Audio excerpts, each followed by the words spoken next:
I think it's very important that people are allowed to be armed. They didn't legalize guns for the purpose of shooting and hunting. They were always fearful of the government becoming tyrannical.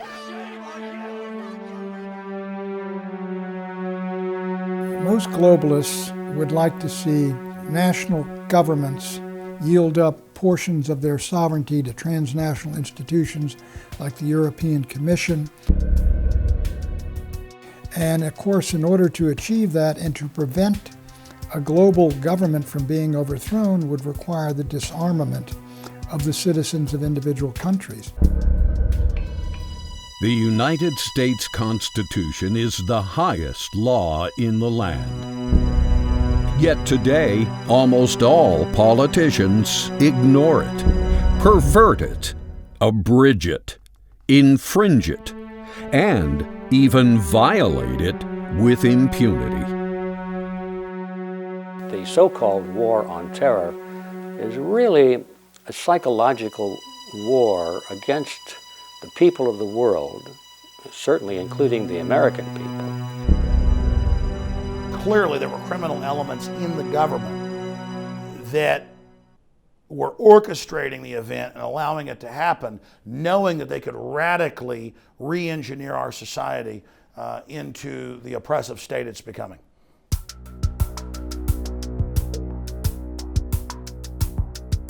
Is it any wonder we the people protest when politicians reward corporate greed, emit fiat currency, stifle internet freedom, and foment perpetual wars?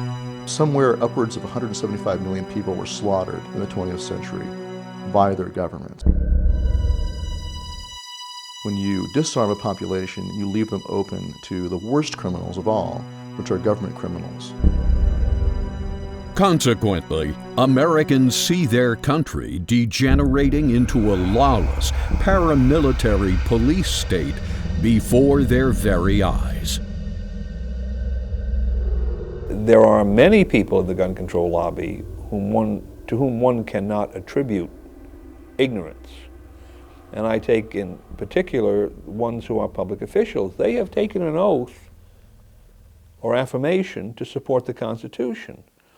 And when you take an oath or affirmation to support the Constitution, you're at least implicitly saying that you understand what the Constitution means, because you can't possibly support something that you don't understand what it means.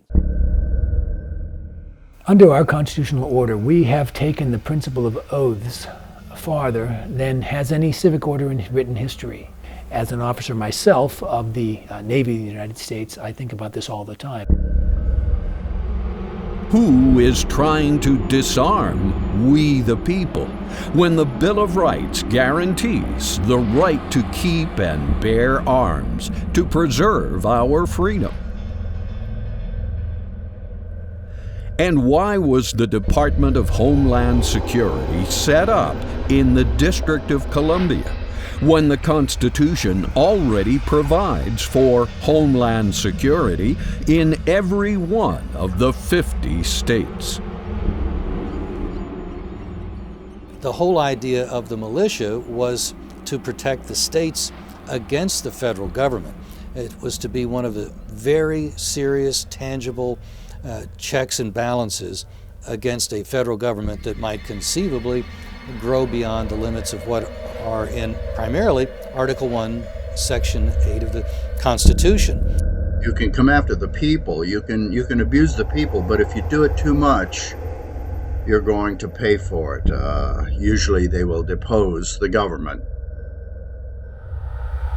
It's clear some group is trying to take over America, as too many Americans stand idly by and watch.